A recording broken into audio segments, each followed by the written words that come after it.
Tudo bom, Helenira? Tá outdoor hoje. Então, você viu? Eu tô literalmente no convento. Eu tô em Porto Alegre, né? Vim fazer trabalho sindical aqui. E aí tô hospedada numa pousada que fica no convento. O E Lênio tem tá uma aqui horta, ainda é um lugar bonito. no bastidor. Deixa eu ver se ele quer dar um oi para você. Quer dar um oi para a Helenira, ô Lênio? Oi, Oi, Lenira. Lênin. Você isso fica onde? Em redor de Porto Alegre? Eu acho que o nome do bairro é São Lourenço, mas ainda é perto da PUC, atrás da PUC, assim, pra cima. Ah, sim, tá bom. Eu estou na Serra, bem no alto da Serra, em Morro Reuter, onde é a minha casa. E bom trabalho aí para você no movimento sindical. Sempre bem-vinda à capital gaúcha. Você entrou com visto ou não pediram visto para você? Eu pedi autorização, mas nesse caso foi o movimento estudantil que me deu. A gurizada que queria. Tá bom. Abraços, bom trabalho. Valeu, Abraço, Lênio. querido. Obrigado. É uma figura Não adorável, é? e tá particularmente adorável hoje, né? Essa Não, e os cultura. gaúchos sempre com essa força da cultura local, assim, que eu acho uma coisa muito interessante, né? Qual que é a piada do visto? Qual que eu não conheço? O que que É é? porque o Rio Grande do Sul é um país, querido. Pra você entrar, você tem que pedir licença É para os verdade, locais, eu não é pensei assim, nisso. não. Isso aqui é muito sério. Eu sempre brinco que os gaúchos. Eu conheço uma exceção que é a Liana Cirne Lins, mas os gaúchos eles saem do Rio Grande do Sul, mas eles não saem, eles levam um pedaço de Rio Grande do Sul para algum lugar. Pode ser o Japão, Salvador, não importa. Eu digo que a exceção é a Liana, porque a Liana ela virou pernambucana mesmo, tendo saído do Rio Grande do Sul, isso é muito raro. Eu tenho um amigo que fundou um CTG em Salvador, querido, você imagina? Um CTG é um centro de Você tradições sabe que gaúchas para você criança. falando dessa ideia do país Rio Grande do Sul, eu conversei ontem com um historiador chamado Mário Maestre, você deve conhecer, professor da Universidade de Passo Fundo, e uma figura que passou, lutou pela ditadura, foi preso, exilado e tal. E ele contando, a gente está falando da independência. E o Brasil, não existia Brasil em 1822. Não existe, e depois também continuou não existindo.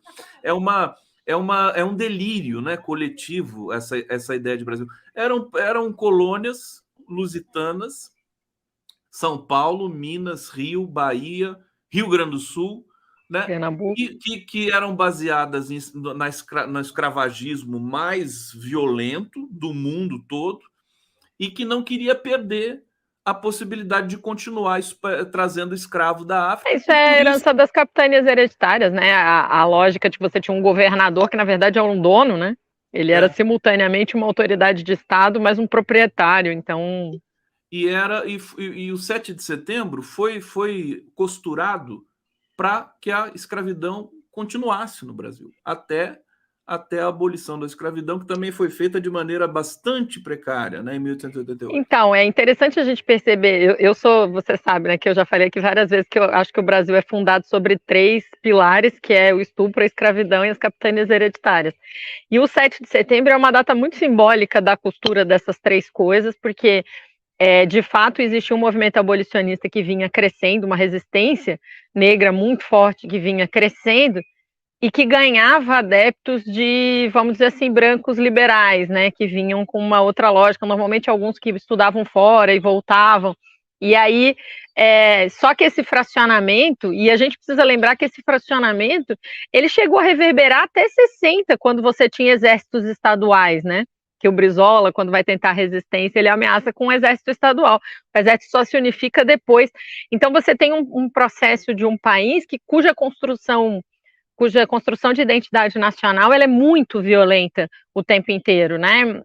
Tanto do ponto de vista da língua que foi imposta, e aí, de novo, você tem costuras, por exemplo, de imposição de unificação da língua, que é uma vantagem do ponto de vista da unidade nacional no Brasil, inegavelmente, mas que massacrou os indígenas, mas também massacrou, por exemplo, colonos, né, aqui no sul do Brasil, que falavam italiano e alemão e que foram perseguidos brutalmente, que também era violento, ainda que, obviamente, eu concordasse que a gente tinha que ser contra, né, o eixo e o nazismo, enfim, o fascismo, e na Segunda Guerra Mundial, e também não foi um processo muito simples, Mas o 7 de setembro é uma data que é fabricada, ela tem toda uma iconoclastia fabricada para poder criar um mito de identidade nacional, para impedir que as colônias, as capitanias, ou os estados, as províncias, o nome que usava, acho que na época era província, que tinham um avanço maior do movimento abolicionista, não pudessem seguir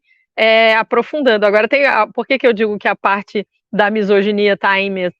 Porque quem assina mesmo é a Isabel, né? Eu sempre troco, gente. É a Tereza Cristina, a Leopoldina. Eu troco os nomes delas todos. A Leopoldina, é ela que assina, porque o Dom Pedro ele estava em viagem e ele não estava com o poder. Ele vai depois, ele fica sabendo que ela assinou e aí faz o grito da independência. Então é uma data tão fabricada, essa coisa do quadro, da frase, é tudo mentira, né? Eles estavam em cima de burro e aí eles são retratados em cima de cavalos, com um heroísmo, na frente de um rio. Aí o rio, na verdade, era um córregozinho de nada, que não tinha nenhuma grande importância para a estrutura econômica, por exemplo, do lugar. Eles estavam todos com diarreia. Enfim, tem uma série de coisas assim pitorescas, né, que demonstram que aquilo foi uma fabricação de uma tentativa de manter um país independente, muito entre aspas, porque eu nunca vi, né, se independentiza, mantendo o herdeiro da própria colônia. Depois ele mesmo, quando tem a república, ele volta para Portugal, então ele tinha zero compromisso com o Brasil. Enfim, é uma confusão toda muito fabricada para tentar manter tudo como está, né? Helenira Vilela, dito isso, então quero te ouvir sobre o desfile do 7 de setembro de ontem, depois de 4 anos de empáfias, imposturas e alucinações, você tem um desfile normal, né? Mas ainda assim atrelado a tudo isso que a gente disse aqui, quer dizer, a identidade do brasileiro vai continuar interrompida até que a gente possa conhecer um pouquinho melhor o que foram tudo, 7 de setembro, República e tudo mais, que é tudo uma coisa golpista, né? Pois é. Eu acho que a gente passa por um processo, bom, de alguma maneira é uma retomada de um processo anterior, em que você tinha uma estabilidade. Ontem a gente pode dizer que o 7 de setembro voltou a ser o que ele sempre é, uma coisa chata, né? Meio tediosa, de um desfile de umas forças armadas muito precárias e de apresentações nas escolas em que os estudantes... continue assim, né? Continue chato, a gente estava com saudade. Eu estava hoje lendo uma reportagem da Pública, em que eles mostram as figuras que estavam do lado do Bolsonaro no último 7 de setembro, em que ele fez toda aquela pataquada, primeiro de receber o coração do Dom Pedro, depois de ir fazer aquele comício, depois ele fala num carro de som e vai para o Rio e fala na beira da praia com aquela povaral, e eles falando, né, a Pública fez um levantamento de onde está cada um que estava do lado do Bolsonaro. Então, sei lá, a Bia Kicis se reelegeu, mas o outro está preso, não sei quem foi acusado, não sei quem não se reelegeu, não sei quem está inelegível, não sei quem... E aí, a própria Michelle, o próprio Bolsonaro, né, e aí a gente vê que o tédio, nesse caso, é uma super vantagem. A chatice e aquele tédio de um 7 de setembro meio boring, assim, é uma vantagem, porque aí significa só que nós voltamos para o processo anterior, que é um processo de construção que precisa ser rediscutido, que eu acho que a gente tem que chegar no momento em que a gente possa, né, reconstruir essa identidade realmente em outras bases, com a maior parte do povo fazendo parte dessa identidade, falando que as pessoas escravizadas tiveram papel importante na construção do país, que os indígenas foram massacrados, que foi invasão, não foi descobrimento, enfim. Mas, de fato, o tédio de ontem, o fato do comandante do Exército pedir autorização para o comandante em chefe das Forças Armadas, que é o presidente da República, que é civil, e ele dá autorização para início do desfile, isso é simbólico para a gente entender que na pouca democracia que temos, quem manda nas Forças Armadas é o presidente do executivo e não o contrário, que Forças Armadas não tem papel político, só tem que obedecer, e só tem que obedecer para fazer defesa de fronteira e defesa de soberania nacional, que é a última coisa que eles estavam fazendo, né? Então, acho que é uma reconstrução importante e uma retomada de um processo, ainda que seja insuficiente para o Brasil que a gente quer, que a gente projeta. Helenira Vilela tá aí. Eu ia colocar imagens aqui do 7 de setembro, mas a gente já viu tanta coisa que é melhor colocar aquela foto só, a foto do Lula com os militares ali. Você gostou daquela foto? Agora eu senti um mal-estar com aquela foto. Não achei tão boa assim como todo Ela mundo é uma... fala. Ela é uma foto complicada para nós que lembramos que 56% da população brasileira é negra, que 52% é mulheres, você vê 5 homens se considerando aí todos brancos, ainda que o Lula tenha uma origem bastante diferente dos outros 4, mas se considerando o poder no nosso país, eu prefiro o momento em que o comandante do Exército pede licença e o Lula autoriza. Não, acho que aquele momento é melhor. Aqui estão todos no mesmo plano, né? Parece que é exatamente. Uma turminha, né? E não é isso, né? Não. Acho que definitivamente, né? Enfim, essa foto aqui vai dar, já deu o que falar, vai dar mais ainda. O pessoal da esquerda gostou, mas não sei se é muito bem assim. Helenira Vilela, deixa eu ir para o bate-papo aqui. Helenira na luta, desculpa, esqueci que o seu sobrenome é na luta. E Yolanda Albuquerque, por Lênio e Condão, obrigado, querida. Está aqui, Hussein Brasil. Por que ainda não temos condenados para lesar a pátria? Por lesar a pátria, né? Por lesar a pátria. Não temos, mas acho que estamos encaminhando para ter, né? Talvez tenhamos. Talvez tenha alguma coisa aí nos próximos momentos. Helenira, falar um pouquinho sobre a reforma administrativa. Diga para a gente o que você tem sobre esse processo aí. Antes de mais nada, preocupação, né? O Lira vem cantando essa bola de que ele vai votar, ele toda vez que ia em associações empresariais falava disso, mas agora ele deu outros passos, ele articulou um manifesto de frentes parlamentares pela reforma administrativa, 23 frentes parlamentares assinaram esse manifesto. É claro que são todas as frentes parlamentares do poder, né? Então, do agronegócio, da bancada da bala, da bancada do que eles chamam de empreendedorismo, que é a ideologia da exploração atual. Enfim, todo mundo que faz a defesa, inclusive bancadas ligadas às questões militares. Mas o fato é o seguinte, ele está usando isso, que foi ele mesmo, né? Fica bem óbvio que é uma coisa que ele articula para justificar o que ele já estava fazendo. Ele está indo para cima do governo fazendo essa chantagem de que tem que fazer a reforma administrativa, que se o governo não apresentar nada, o Lira vai botar para votar a reforma administrativa do Guedes, que é a PEC 32. A PEC 32, Conde, é a destruição do Estado brasileiro, né? As pessoas falam muito... a primeira coisa que ela faz é acabar com a estabilidade do serviço público e acaba para quem vem, mas também para quem está, porque eles dizem que não, mas é mentira. Porque como passa a ter uma autorização de demissão por desempenho diretamente da chefia, e a chefia pode aumentar a quantidade de cargo de confiança, que eles davam um nome diferente lá, então você na prática diz que qualquer servidor público que não obedecer à ordem do chefe pode ser demitido. A PEC 32, então, tem muitos outros problemas, mas esse é o pior deles. E aí o governo está respondendo, e a gente teve movimentações essa semana aí do governo, dizendo que o governo vai responder à necessidade, entre muitas aspas, né? Porque essa é uma necessidade dos neoliberais, dos super ricos, dos banqueiros, não é a necessidade do povo brasileiro.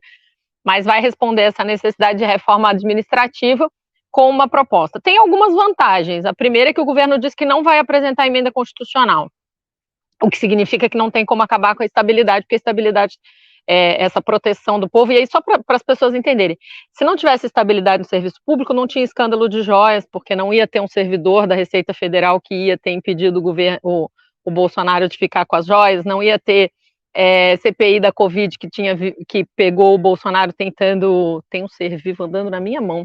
Esse negócio de andar na natureza é assim, né? Está andando na sua mão? Um ser vivo. Eu não sei que bicho é. Mostra o ser vivo pra gente. É um besourinho? Deixa eu ver. Acho que agora... Não, agora ele caiu. Era uma joaninha? Tipo... eu não sei se dá pra ver. Dá pra ver? Que bonitinho. Um ser vivo andando em mim. Mas, enfim, esse negócio da natureza. Adoro a natureza. Mas eles... Então não teria tido, por exemplo, a denúncia de que o Bolsonaro estava tentando superfaturar a compra de vacina. Não teria... vários processos, o próprio Bolsonaro não teria sido multado por estar fazendo pesca ilegal no IBAMA, Porque se você não tem estabilidade, o servidor público não tem garantia de que ele pode exercer o serviço dele, que é cumprir a lei e fornecer o serviço ao povo e não obedecer ao chefe do momento, que pode ter sido colocado pelo governo do momento e que pode ter interesses muito diversos, né? Você pegar as próprias denúncias contra o Salles, que estava ali atuando para poder ter desvio de madeira extraída ilegalmente da Amazônia, e por aí vai. Tudo isso passou por servidores públicos. A gente tem o Bruno Pereira, que foi um servidor público que morreu, foi assassinado, esquartejado, tentando fazer a sua função pública, que era defender os povos originários que não tinham contato com a civilização capitalista, se é que eu posso chamar isso de civilização. Mas então isso, o governo está dizendo, nós não vamos aceitar mudar na verdade, eles estão dizendo, vamos propor alterações que fiquem em nível de projeto de lei, ou seja, não vão alterar a Constituição, o que mantém a estabilidade. Mas nós temos uma preocupação como servidores públicos que defendem não só o serviço público, mas os direitos que só podem acontecer na prática se tiver servidor público para executar.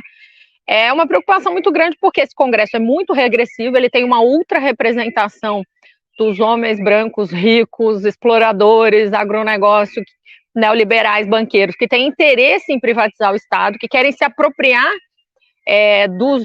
do patrimônio público, como estão fazendo com Petrobras, Eletrobras, mineração, e se apropriar também para passar a mercadorizar ou mercantilizar o direito à saúde, à educação e lucrar com isso.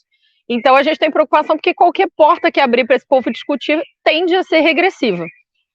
O governo fez reunião, teve uma reunião da Esther Dweck com a Simone Tebet, o Rui Costa, e na verdade foi com a Miriam Belchior e o Haddad para discutir. Eles estão discutindo um projeto de lei que põe o teto sendo teto mesmo, ou seja, limita quais direitos ou benefícios alguns pouquíssimos servidores têm que ganham muito acima do teto, como juízes, procuradores, e esse é um projeto de lei que, por exemplo, nós servidores públicos não temos nada contra ele, pelo contrário. Realmente há uma pequeníssima, 0,2% de elite no serviço público que ganha de maneira exorbitante, mas a gente tem preocupação de abrir essa porta. E aí vamos estar organizando, vai ter semana que vem uma plenária do FONASEF em que a gente vai discutir formas de organização para resistir contra a PEC 32. Mas todos e todas os servidores públicos do Brasil têm que ficar preocupados, porque a gente não pode deixar passar a reforma administrativa de interesse dos banqueiros, porque ele vai retirar direitos do povo e fragilizar ainda mais as nossas condições de trabalho. E essa aqui é a nossa preocupação. A questão ali, o Lira está chantageando, como sempre, né, o governo, né? E mesmo depois dessa reforma, Elianira, parece que depois que o Lula anunciou a reforma, o PP e os republicanos ficaram mais indóceis ainda, uma coisa estranha. Quer dizer, não, vai querer mais ainda, então era melhor não fazer nada. Reforma nenhuma. Esse é o problema quando a gente segue a chantagem, é que se você tem um mecanismo de chantagem, ele não cessa quando você paga aquela exigência, né? Nunca cessa. Nunca cessa. Eles sempre vão dizer que querem mais, que não é suficiente, que isso ainda não é suficiente. O Lênio estava falando aí da coisa do semipresidencialismo, e no fim é isso, você tem uma estrutura organizacional da distribuição de poder que era para ser de peso e contrapeso e virou de chantagem do Congresso em relação ao governo e à população. Isso é que é terrível de lidar, né? Porque eles sempre vão poder continuar dizendo, então a gente aceita se tiver um ministério. Aí você dá um ministério e eles falam, não, mas ainda não foi suficiente, não foi bem o ministério que eu queria. Ou mesmo que tenha sido exatamente o que eu queria, não foi bem nas condições que eu queria, né? E assim vai seguir, por isso que a gente tem que organizar a resistência popular a esse poder aí. E o Lula, com a experiência que ele tem, se submetendo a esse processo, o que você pode dizer para a gente sobre isso? Olha, gente, a gente precisa entender que o Stedley que explica, né, que a negociação é assinar a súmula do jogo. O jogo é a correlação de forças na sociedade. Então, o Lula, ele faz o que ele pode com o que ele tem, né? E aí, e ele é uma figura central, e ele é um gênio, e ele é maravilhoso, mas ele não faz mágica, ele não altera a correlação de forças na sociedade. E ele erra também. Anteontem, eu estava lembrando que em janeiro de 2018 eu escrevi um texto, fui massacrada, todo mundo ficou com ódio de mim, que se chama Lula vale a luta, mas não salva. sendo sincero, em parte eu estava errada, ele salvou um bocado de coisa. Mas ele não é mágico, ele não muda a correlação de forças. Hoje a correlação de forças é a classe trabalhadora está menos organizada do que precisa para enfrentar o avanço fascista e o avanço neoliberal, que eu sempre digo que são duas faces da mesma moeda.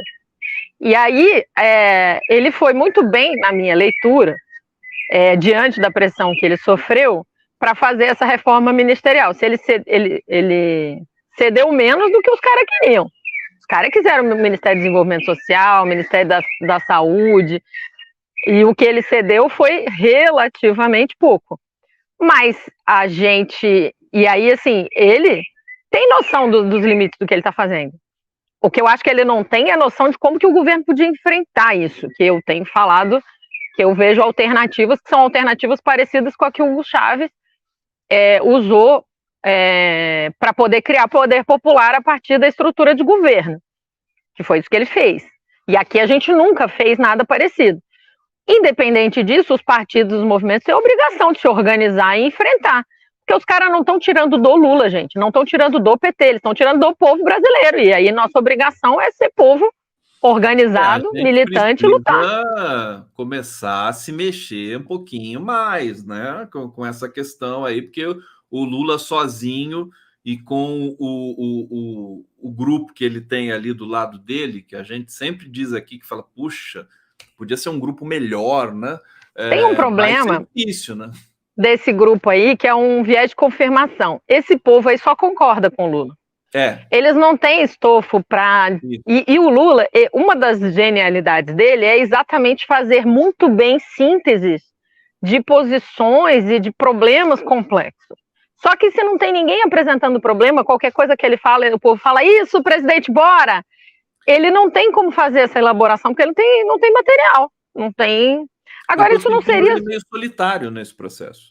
Claro, porque se todo mundo concorda, você não tem ajuda para elaborar, porque sabe uma coisa da genética, que se você começa a misturar DNA parecido com DNA parecido, ele vai degenerar? Sim. Entendeu? Se você casa primo com primo, com primo, com primo, daqui a pouco nasce todo doente, tem raça puríssima de cachorro, a gente vê isso. Pois é, no caso do Lula é isso. Se você só tem viés de confirmação, ele não tem material para trabalhar. Mas independente disso, e isso é um problema, não seria suficiente também. Você precisaria que o governo adotasse uma postura diferente, que foi uma postura que tanto o Hugo Chávez quanto o Rafael Correa, em determinados momentos, conseguiram adotar, que é você criar estratégias de governo para criar organização política social da base da população. E essa não é a posição política do Lula. Né?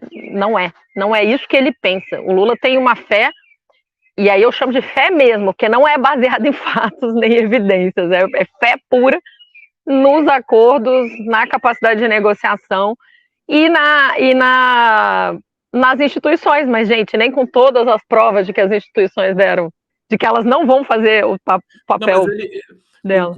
Com tudo que as instituições fizeram contra ele, ele continua apoiando as instituições. É uma coisa impressionante. Mas isso aí é o Lula, é uma figura à parte da nossa história. Ô, Helenira, eu estou impressionado aqui com os passarinhos cantando aí onde você está. Eles estão... E olha que eu estou de fone, eu vou tirar o... ouvir. Sabe...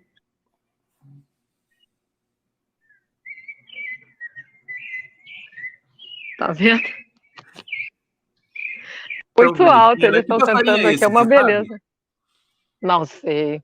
Tendo lufas de passarinho. Que passarinho que é esse? É um passarinho conhecido, é um passarinho famoso. Eu estou vendo você aqui e escutando os passarinhos, estou lembrando do filme da Branca de Neve, que ela vai para o meio do mato e os bichos vão todos atrás, cantando, carregando a capa dela. Exatamente.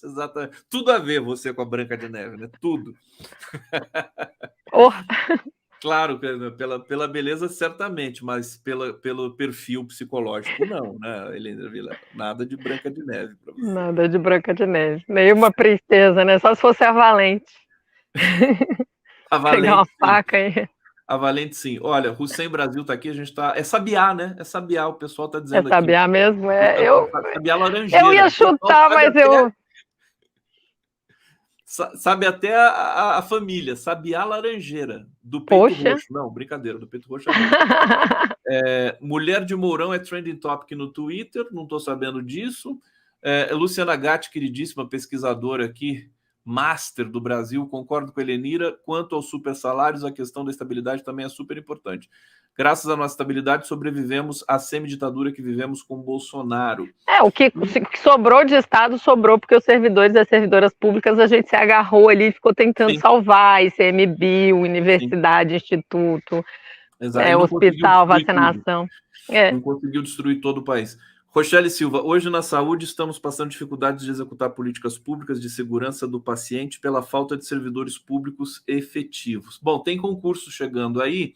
Helenira, para terminar, temos 2 minutinhos aqui para você falar um pouco da aprovação do Desenrola e o teto de juros no crédito rotativo. O que você tem a dizer? O Lênio estava falando que está apostando dinheiro do crédito rotativo na delação do Cid.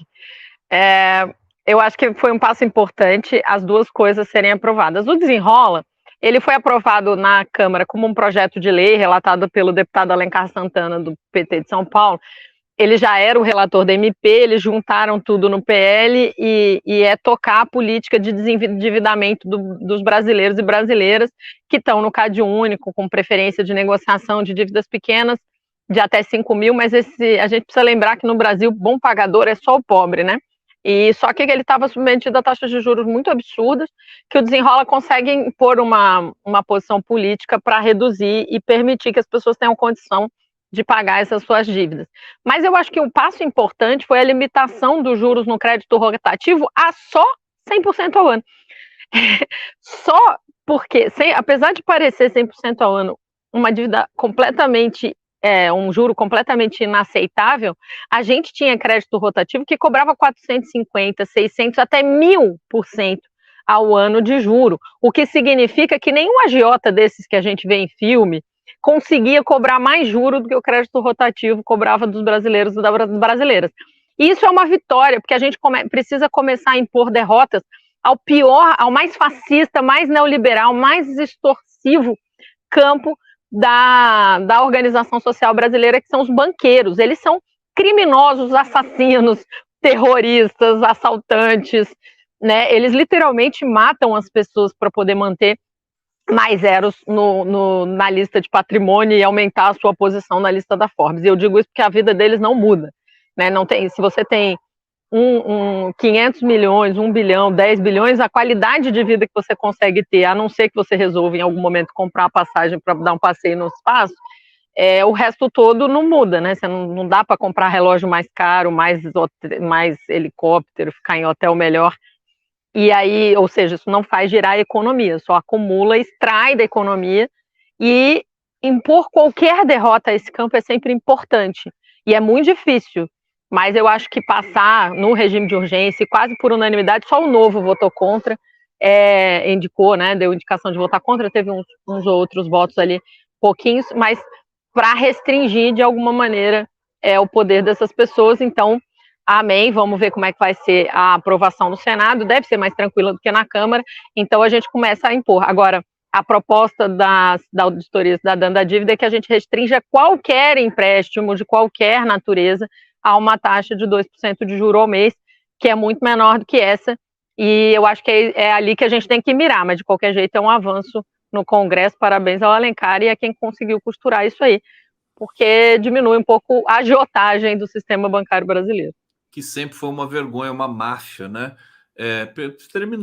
Conseguimos terminar com uma notícia boa aqui, minha querida Helenira Vilela. Olha, para terminar, os últimos comentários aqui, Hussein Brasil. Helenira, precisamos de um webinar com o Renato Freitas para estimular e treinar jovens. Precisamos de milhares de Renatos em 24, para termos o Congresso em 26 e 30.